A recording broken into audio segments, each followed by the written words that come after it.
Jenna's divorce had been less a clean break and more a shattered glass implosion, leaving her with a hollowed out feeling and an aversion to enclosed spaces filled with other people's stale air.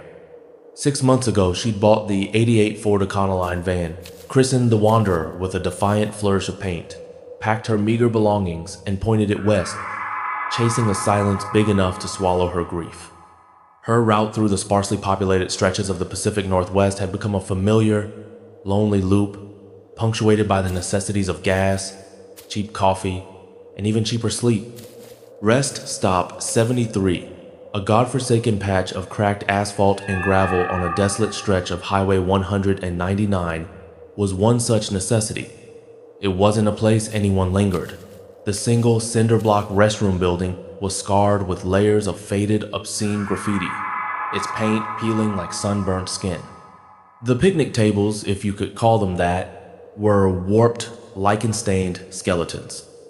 A stand of tall, skeletal pines crowded its northern edge, their needles whispering secrets to the perpetually sighing wind. Jenna only ever stopped there in the dead of night for a quick, uneasy bathroom break, the vast, dark emptiness of the surrounding wilderness pressing in. The first time she heard the whispers, she'd been half asleep in the driver's seat, the van's engine ticking cool. Faint, sibilant sounds, like dry leaves skittering across pavement, or wind sighing through the pines with an almost conversational cadence. She dismissed it, her mind still fuzzy. The next time, weeks later, during another reluctant midnight stop, the sounds were more distinct. They seemed to emanate from the van's old AM/FM radio, even though it was switched off, its display dark. Fragments of old songs, tinny and melancholic, like broadcasts from a forgotten era. Then, snippets of what sounded like news reports from the 1950s or 60s, static-laced voices, talking about local events, long since passed into obscurity. Jenna had fiddled with the knobs, unnerved, but the radio remained stubbornly off, the phantom sounds persisting until she pulled back onto the highway, leaving Rest Stop 73 behind. It was on her third visit that the woman's voice emerged. Clearer this time, cutting through the radio static that wasn't supposed to be there, a soft, desperate soprano laced with an unutterable weariness. "Help me," it pleaded, seeming to come from all around her inside the van. "Please. He's still here. He never leaves." The voice was so real, so filled with genuine terror, that Jenna had actually called out, "Who's there?" only to be met by the oppressive silence of the deserted rest stop and the indifferent hum of the highway in the distance. The place began to exert a morbid pull. Jenna found herself timing her drives to arrive at Rest Stop 73 around the same deep night hour, a knot of dread and unwilling curiosity tightening in her stomach. The whispers became more frequent when she was there, no longer just a woman. Sometimes, a man's gruff voice would mutter about the old days or the price of secrets. And then, the whispers started offering dark insights about the other rare vehicles that occasionally used the pull-off. That pickup truck, a sibilant voice hissed one night as a battered Ford Ranger rumbled in, its headlights cutting yellow swaths through the darkness. Drivers got eyes like a coyote and a heart to match. Smells of blood and bad intentions. Jenna, hidden in the back of the Wanderer, had watched the burly, shadowed figure emerge from the truck, and a chill had traced its way down her spine. He did have a predatory stillness about him. The Wanderer itself seemed to react to Rest Stop 73. The dashboard lights would flicker erratically. The engine, usually reliable, would sometimes refuse to turn over for a nerve-wracking minute or two when she tried to leave, as if the place itself exerted some kind of invisible draining tether. One particularly unsettling morning, after a night where the woman's whispers had been almost frantic, begging for release, Jenna found a small, tarnished, silver locket resting on her dashboard, glinting dully in the pre-dawn light. It was heart-shaped, intricately engraved, with faded initials she couldn't quite decipher. It certainly wasn't hers. She pried it open with a trembling fingernail. There was no picture inside, only a faint, brownish-red stain on the velvet lining, like old, dried blood. That night, When she inevitably, reluctantly, found herself back at rest stop 73, the woman's voice was a torrent of terrified pleas the moment she cut the engine. "The locket! He knows you have it! He'll find me again! Get rid of it! Throw it away! Far away! Before he comes!" The voice was no longer just in the radio, it was in the air, in the wind whipping through the pines, a chorus of desperate echoes all around her. "Who is he?" Jenna had whispered, her own voice hoarse. "The one who watches, the one who keeps us here, the one who took my picture out." Panicked, Jenna had grabbed the locket, its cold metal searing her palm, and flung it as far as she could into the dense, black woods bordering the rest stop. She heard it thud against a tree, then silence. For a moment, the whispers stopped. A profound, unnatural stillness descended. Then a new sound, a low, guttural chuckle, seemed to emanate from the direction of the graffiti-scarred restroom building, a sound that was definitely not the wind. Jenna didn't wait. She slammed the Wanderer into gear and peeled out of rest. Stop 73, tires spitting gravel, vowing never, ever to return to that godforsaken stretch of highway. For weeks, she drove different routes, hundreds of miles away. The silence in her van returned to being just silence, until one evening, parked in a brightly lit, bustling truck stop in Arizona. She was making coffee when she saw it, resting on the passenger seat where she always tossed her map book. The small, tarnished, silver locket. There was no mistaking it. And as she picked it up, her hand numb with a cold, encroaching dread, the truck stop's cheerful country music playing on the communal speakers outside suddenly dissolved into a burst of static, and through it, faint, but unmistakable, came the sound of a woman's soft, weeping voice. Closer than ever before. He found it. He always finds it. And now, he knows her name. The Wanderer, it seemed, had picked up a permanent passenger, tethered by an echo and the locket, from a rest stop that never let anyone truly leave.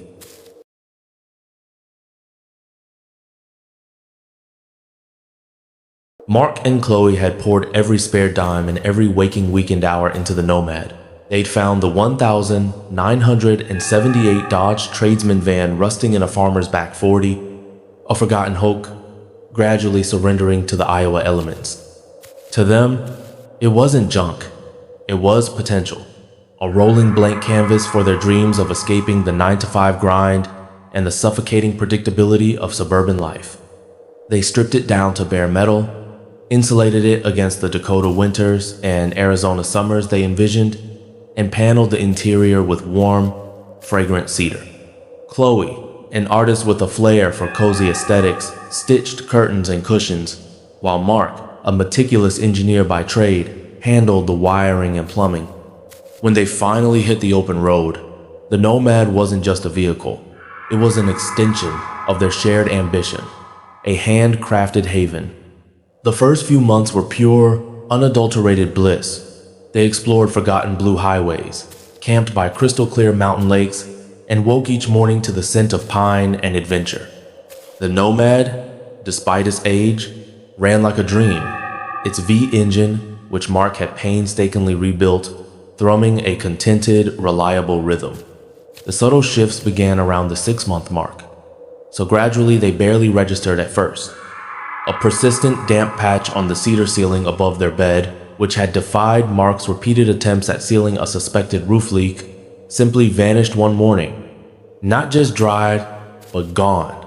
The wood smooth and unblemished, as if the leak had never existed.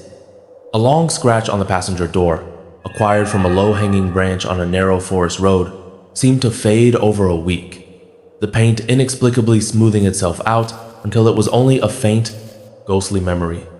"This old girl's got some self-healing properties," Mark had joked, running his hand along the now flawless panel. The engine's thrum deepened, became less mechanical and more organic. Sometimes, when they were parked in some quiet, remote spot, the engine off and cooling, they could still feel a faint, rhythmic vibration through the floorboards, like a slow, colossal heartbeat. The faux sheepskin seat covers Chloe had found at a thrift store, usually a bit scratchy, grew softer, warmer, almost like real, breathing fleece. She found herself stroking them absently, a strange, contented feeling settling over her. Then came the patterns. One afternoon, as sunlight streamed through the side window, Chloe noticed intricate vein-like lines swirling within the grain of the cedar paneling on the dashboard. Lines she swore hadn't been there when Mark installed it.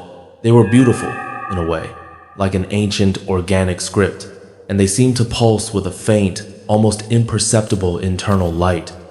Mark, investigating a rattle behind the wall near their small stove, found a section of the new insulation had become oddly warm and yielding to the touch, like pressing into dense, living tissue.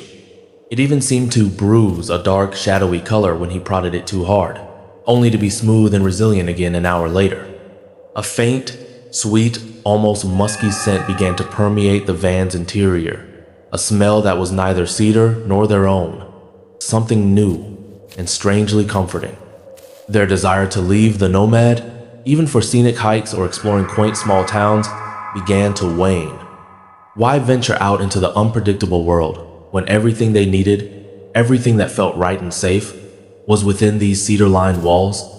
The temperature inside was always perfect, cool on hot days, warm on chilly nights, without them ever adjusting the salvaged RV thermostat. Sometimes, their favorite obscure folk songs would play softly from the old speakers, even when the radio and their media player were switched off. The van seemed to anticipate their needs, their desires, cocooning them in a bubble of perfect, effortless comfort. Calls to family and friends became less frequent, their voices sounding distant and irrelevant. Mark started having intensely vivid dreams. He was no longer Mark, but an integral part of the Nomad's engine. His blood hot, viscous oil, his heart a steadily thrumming fuel pump, every nerve ending connected to the van's electrical system.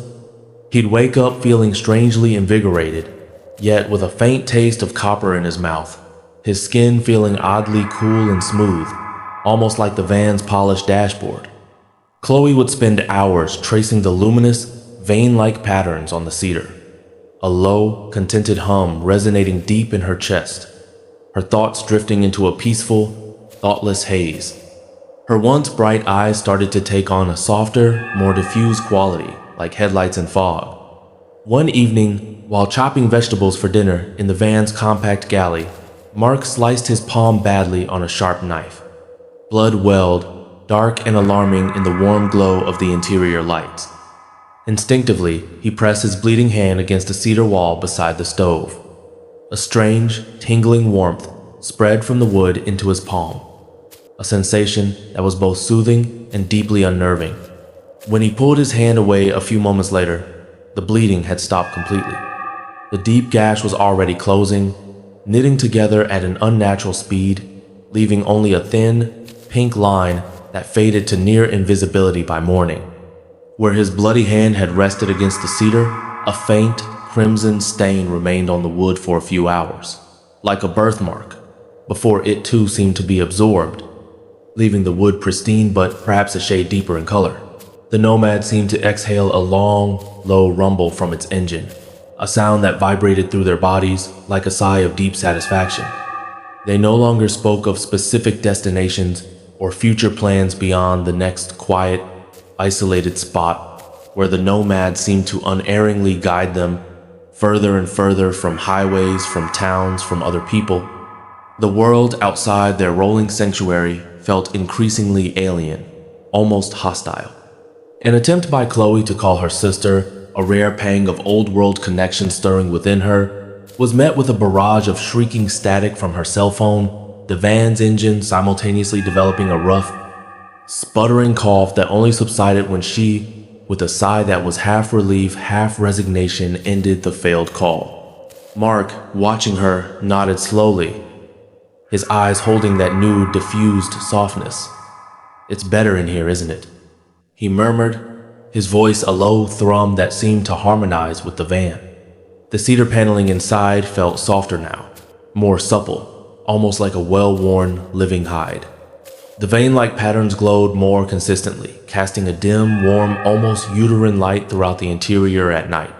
The musky scent was stronger, sweeter, and the faint, rhythmic pulsing from the floorboards was a constant, comforting presence, the true heartbeat of their shared existence. Mark and Chloe rarely spoke anymore, their thoughts seeming to flow between them and the van in a silent, intuitive communion. Their skin had taken on a pale, smooth quality, and sometimes, in the right light, faint, wood-grain patterns could almost be discerned beneath the surface. They were becoming part of the nomad, its human systems, extensions of its growing, encompassing will. The van drove on, its engine a steady, vital pulse in the wilderness. No longer just a vehicle, but a complete, self-contained world. Its conversion of its occupants nearing a quiet, undeniable finality.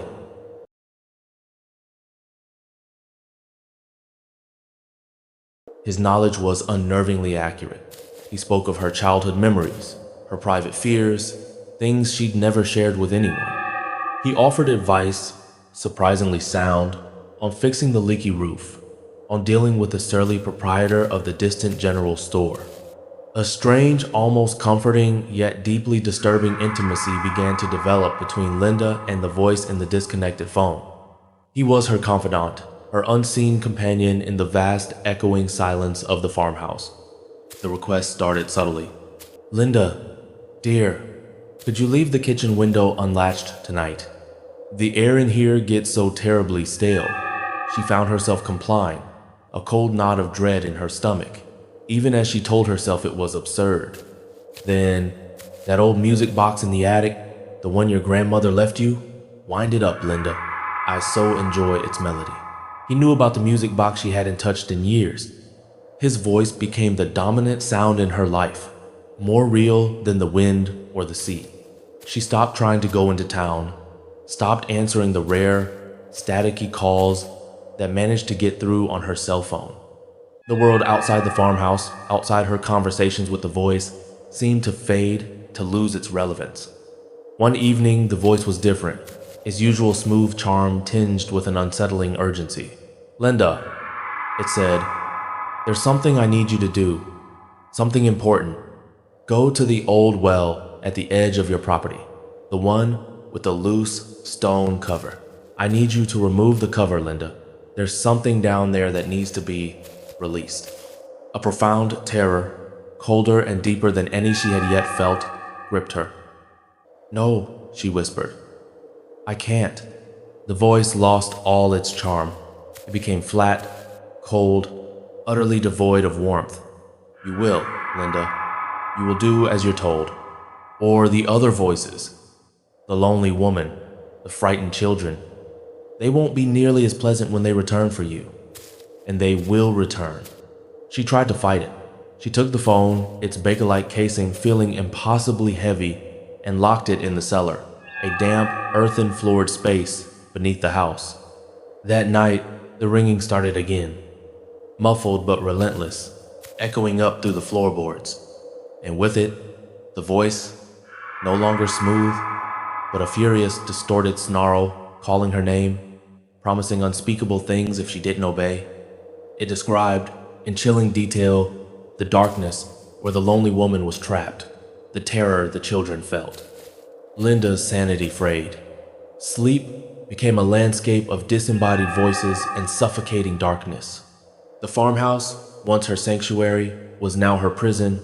The disconnected rotary phone, its malevolent warden. The voice from the cellar never stopped, its demands growing more insistent, its threats more vivid. She knew, with a despair that settled in her bones, that eventually she would have to answer his call, would have to walk out to that old, forgotten well. The silence she had craved had been filled by a chatterbox from hell, and it was patiently, inexorably talking her into oblivion. Liam and Anya had been chasing the dream of true off-grid van life for months. Their brightly painted Sprinter van, the Calypso, a vibrant splash of rebellion against the monotonous gray of their former city lives. They craved silence, wilderness, a place untouched by the ceaseless hum of modern existence. So, when they spotted the almost hidden hand-painted sign, Havenwood Campground, visitors welcome, half swallowed by a curtain of overgrown ivy off a deeply rutted, forgotten logging road in the remotest stretch of the Oregon coastal range, It felt like a whispered invitation from the wild itself. The road was barely a track, the Calypso groaning and lurching over rocks and roots, deeper and deeper into a forest that seemed to absorb the sunlight. Havenwood, when they finally emerged into a small, unnervingly perfect clearing, was idyllic to the point of being suspicious. Manicured grass, a crystal clear stream gurgling merrily over smooth stones, and only 2 other RVs present, ancient silver airstreams, both covered in a picturesque layer of moss, their windows dark and inscrutable. An old man with a face like a weathered apple and eyes the startling clear blue of creek stones emerged from a tiny, equally moss-covered cabin. This was Jedediah, the camp host. His smile was wide, revealing several missing teeth, and his welcome was effusively warm. "Well now, welcome to Havenwood, folks. Mighty glad to have you. Pick any spot you like. Not many find their way out here." The first few days were a deceptive paradise. The silence was profound, broken only by birdsong and the stream's gentle murmur. The air was crisp and clean, yet a subtle wrongness pricked at the edges of Liam's perception. The other 2 airstreams, though their propane tanks were full and tiny, perfectly tended herb gardens sat by their steps, never showed any sign of occupation. No lights at night, no smoke from their chimneys, no voices, and the woods surrounding Havenwood felt watchful. The trees stood too still, the shadows beneath them too deep. They encountered other Havenwood residents on their infrequent hikes along barely discernible trails. A woman with long gray braids gathering berries, her movements slow and deliberate. A gaunt man chopping wood with a rhythmic, tireless efficiency. They all shared Jedediah's placid, unblinking smile and those unnervingly clear, vacant eyes. They'd offer gifts, a basket of slightly overripe, strangely sweet berries, a jar of dark, unlabeled honey that tasted faintly of damp earth, and something else, something metallic. Their friendliness felt rehearsed, their questions about the outside world tinged with a polite disinterest, as if it were a land they'd only heard about in fables. Then, the Calypso refused to start. One morning, after a night of particularly heavy, dreamless sleep, Liam turned the key and got only a sickening, weak click. "Dead battery," he muttered, though it was practically new and had been fine the day before. Jedediah, who seemed to materialize from the woods whenever they had a problem, just chuckled, his creekstone eyes crinkling. "Happens out here, son. Damp gets into everything. No mind. Stay a while longer," Havenwood provides. His smile never wavered. The night of the full moon, the chanting was louder, closer. A procession of flickering torchlights could be seen weaving through the trees. Liam frantically worked on the Calypso's engine, his hands slick with sweat, managing to bypass the strange threads, the battery sputtering to life with a desperate whine. "We have to go, Anya. Now," he hissed. Anya sat on the passenger seat, clutching the calico doll, her face pale in the moonlight filtering through the windshield. She was smiling that same placid, empty smile he'd seen on Jedediah and the others, her eyes fixed on the approaching lights. "But Liam," she said, her voice a soft, dreamy echo of the chanting from the woods. "They're expecting us. It's the harvest. Havenwood provides, and we are part of the welcome now." Liam stared at her, a horrifying understanding dawning. He gunned the engine, the Calypso lurching forward, but shadowy figures were already emerging from the tree line, their faces serene, their hands outstretched, not in menace, but in an unbreakable, eternal invitation. The last thing he saw clearly before the van stalled again, this time for good, was Jedediah standing at the edge of the clearing, the calico doll from Anya's dashboard now clutched in his own gnarled hand, his gap-toothed smile wider and more welcoming than ever under the cold, silver light of the full moon. The Calypso, too, would soon wear a picturesque coat of moss,